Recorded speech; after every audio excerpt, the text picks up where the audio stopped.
Hello everyone, मैं रविंदर दिल्ली से आप सबका अपने चैनल पे वेलकम करती हूँ।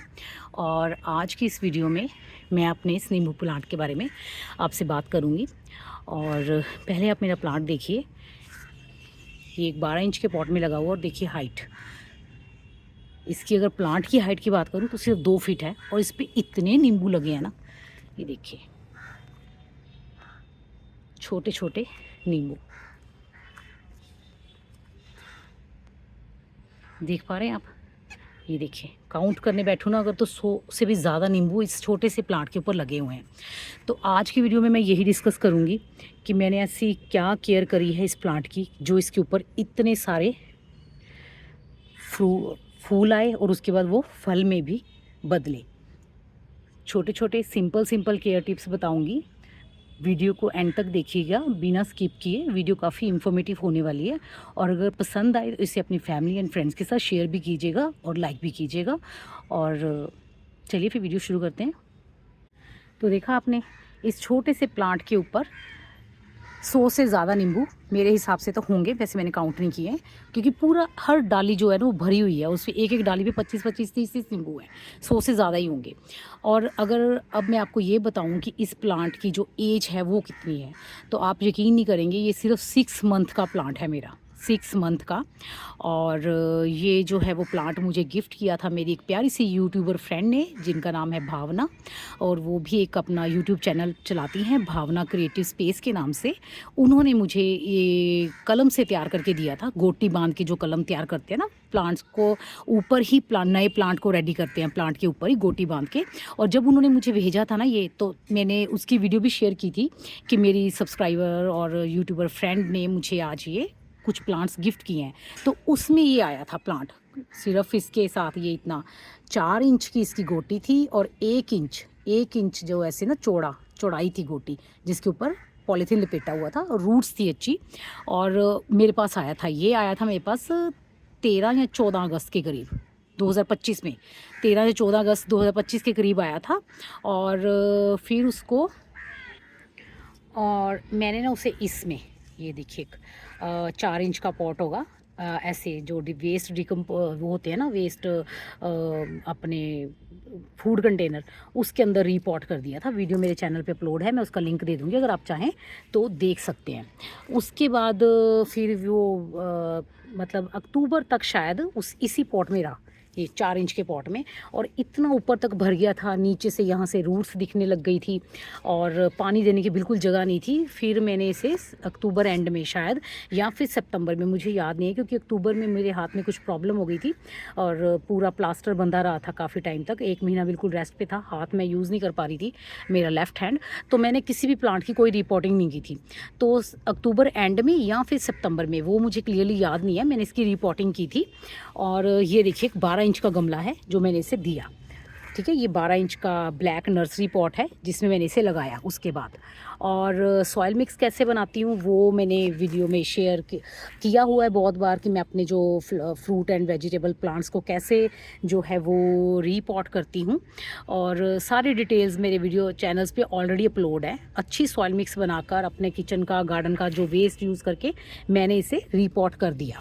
और उसके बाद मैंने नोटिस किया जनवरी में, जैसे मैंने अगर सितंबर में इसे रिपोर्ट किया था, सितंबर अक्टूबर नवंबर दिसंबर, 4 महीने हो गए ना, सितंबर अक्टूबर नवंबर दिसंबर, 4 महीने बाद जनवरी में मैंने नोटिस किया कि इसके ऊपर ना जो फ्लावर आ रहे हैं, इसके ऊपर फ्लावरिंग हो रही है। मतलब तब सिर्फ 4-5 फ्लावर्स आए थे, पर वो देख के भी मुझे बड़ी खुशी हुई और मैंने ना भावना जी के साथ ये चीज़ शेयर भी की कि भावना जी, जो प्लांट आपने मुझे दिया था उस पर फ्लावरिंग हो रही है।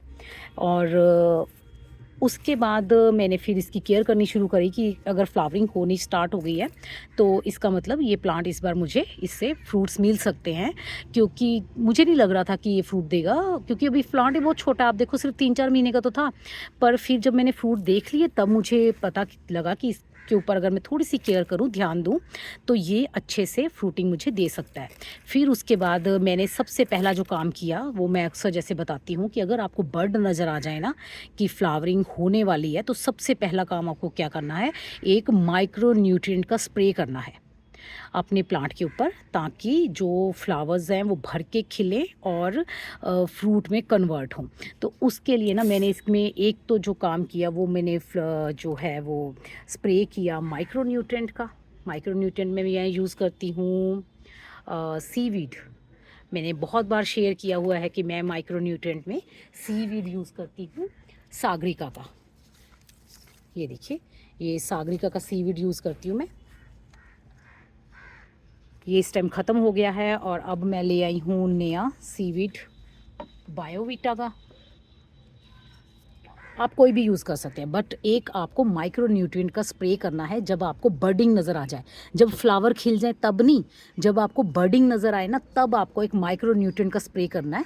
और दूसरा काम आपको क्या करना है, जैसे जो कि मैं बताऊँ मैंने क्या किया, वो मैंने किया है इसकी जो पॉट का बेस है ना, इसमें सॉइल में मैंने एप्लीकेशन किया एक एग, अंडा।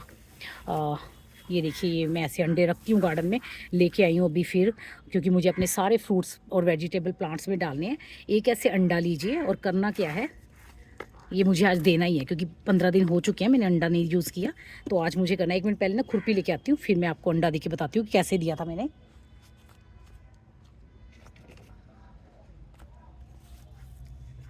तो ये देखिए, पहले ना ऐसे हल्का सा साइड पे, ये देखिए पहला अंडा निकल ही आया नीचे से। ये देखिए पहले अंडे के अवशेष पड़े हुए हैं अभी भी, दिख रहा है। ये देखिए, ये साबुत अंडा डाला था मैंने, पूरा ख़त्म हो चुका है अब। ऐसे साइड पे मैंने ऐसे होल बनाया, बस गड्ढा खोद लो। गड्ढा खोद के आपको करना क्या है, सिर्फ अंडे के ना एक साइड पे ऐसे कट लगाना है, छोटा सा होल बना लिया। अब इसे उल्टा करके जो जहाँ से हमने तोड़ा है ना एग को, वो साइड नीचे करके ऊपर से मिट्टी से ढक देना है। बस ये काम मैंने किया और उसके बाद मैंने देखा कि इतनी इंटेंस फ्लावरिंग हुई, एकदम मेरा प्लांट ना सफ़ेद ही लगना शुरू हो गया था, पूरा फूलों से भर गया ये। और उसके बाद जब आपको ऐसे दिख जाए ना कि हाँ अब ग्रोथ पे आ गया है, फ्लावरिंग शुरू हो गई है, फिर आपको कुछ नहीं करना, फिर आपको बस वेट करना है कि फूल जो है वो नींबू में, ऐसे छोटे छोटे नींबुओं में कन्वर्ट हो जाएं। उसके बीच में आपको कुछ नहीं करना कि आप मतलब स्प्रे कर रहे हो। अगर आप फ्लावरिंग के टाइम पे स्प्रे करोगे ना कि फ्लावरिंग हो गई है, तो फ्लावर के ऊपर अगर स्प्रे पड़ गया तो पॉलिनेशन नहीं होगा। क्योंकि जब हम पानी का या किसी भी चीज़ का स्प्रे कर देते हैं ना, तो उससे क्या होता है, पॉलन धुल जाता है, फ्लावर का पॉलन धुल जाता है, तो पॉलिनेशन नहीं होता। तो पॉलिनेशन कराने के लिए क्या है कि फ्लावर के ऊपर पानी नहीं पड़ना चाहिए।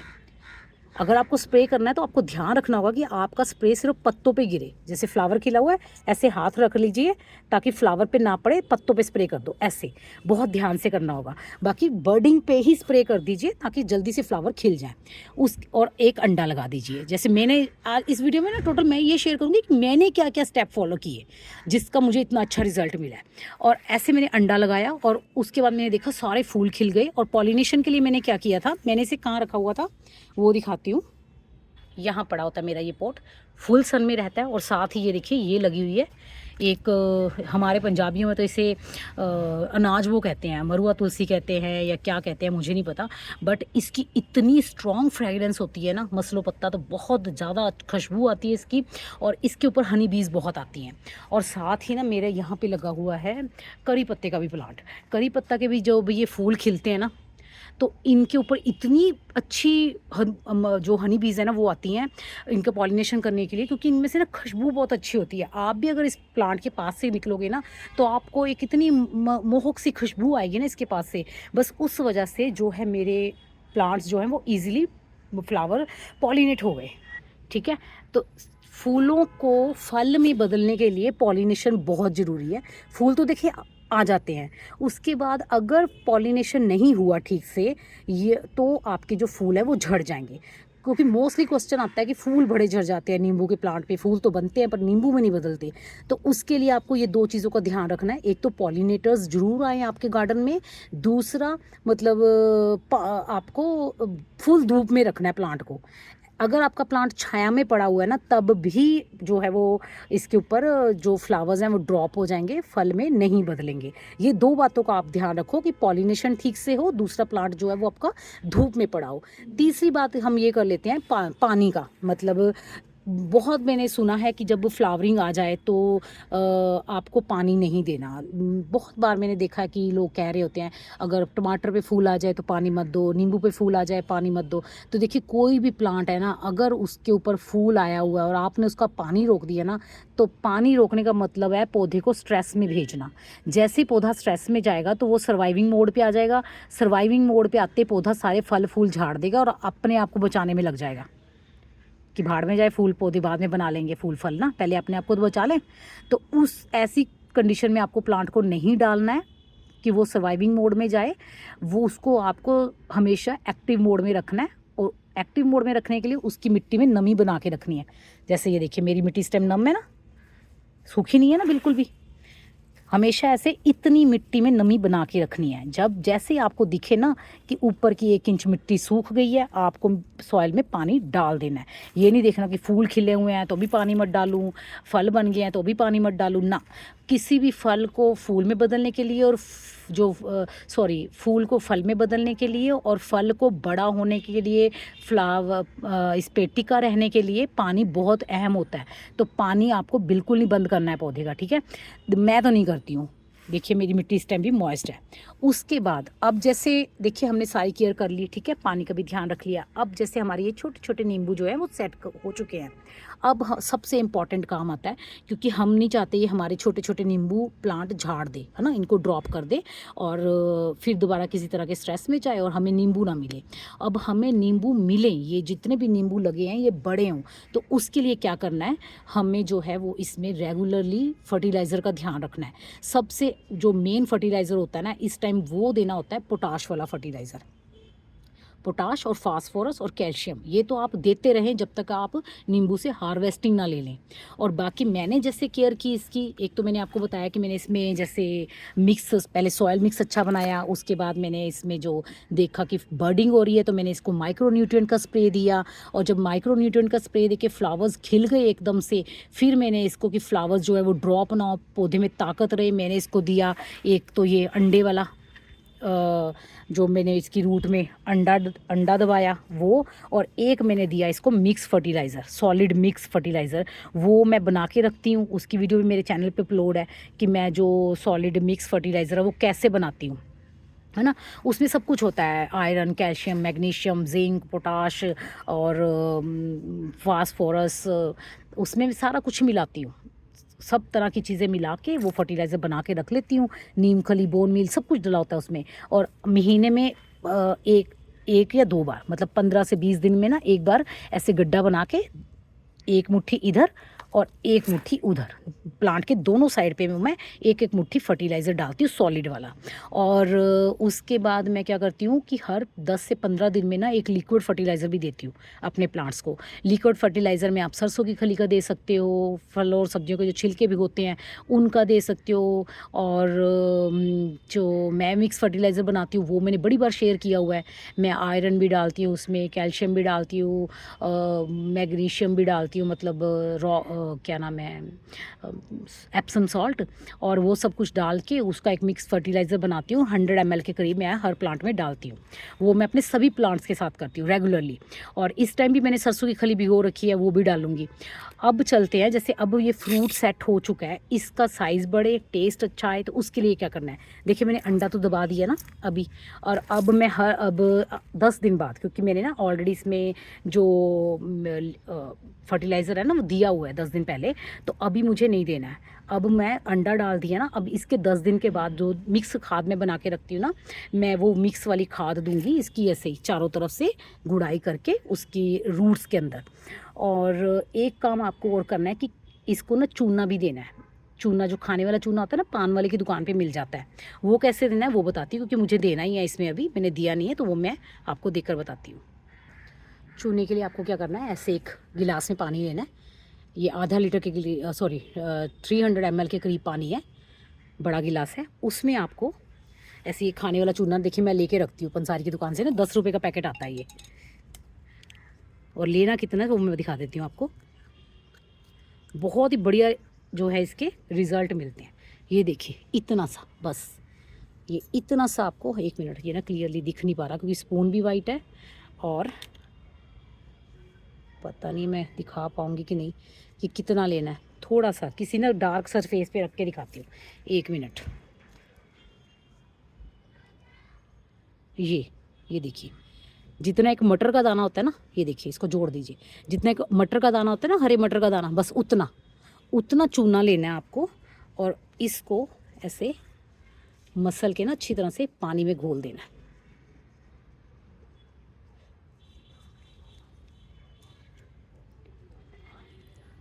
अच्छी तरह से पानी में घोल के हर 15 दिन के बाद आपको अपने पौधे की मिट्टी में अप्लाई करना है इसको।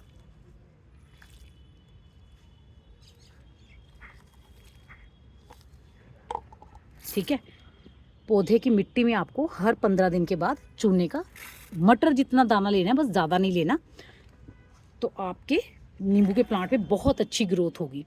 अब देखिए तरीके तो बहुत सारे हैं, ये डालो वो डालो, मैंने सिर्फ आपके साथ वो शेयर किया जो मैंने किया इसके साथ, और मुझे बहुत अच्छे रिज़ल्ट मिले। मैंने अपना बनाया हुआ मिक्स फर्टिलाइज़र दिया, सीवीड का जो है माइक्रो न्यूट्रिएंट का स्प्रे किया, और साथ में मैंने यूज़ किया एक अंडा, और साथ में ही खाने वाला चूना, और मुझे इतने अच्छे जो हैं वो रिज़ल्ट इससे मिले हैं।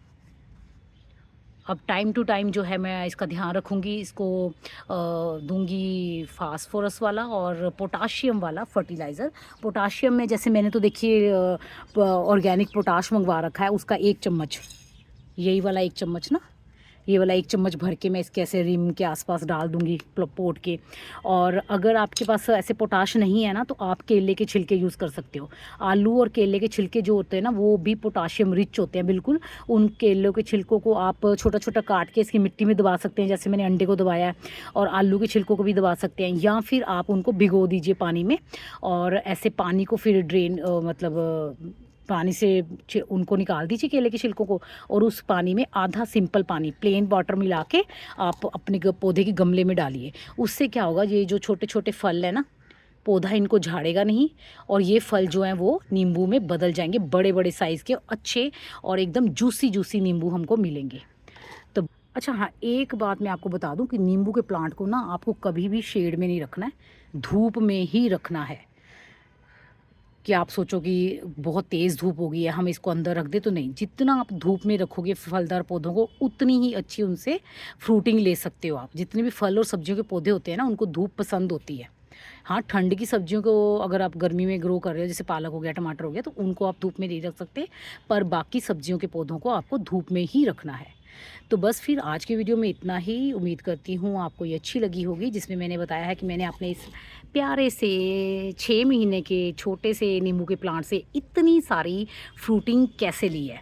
और अगर आपको वीडियो अच्छी लगी है तो इसे लाइक ज़रूर कीजिएगा, कोई भी और क्वेरी हो तो कमेंट कीजिएगा, और अगर मेरे चैनल पे न्यू हैं तो चैनल को सब्सक्राइब कीजिएगा। मिलते हैं फिर नेक्स्ट वीडियो में, तब तक के लिए बाय।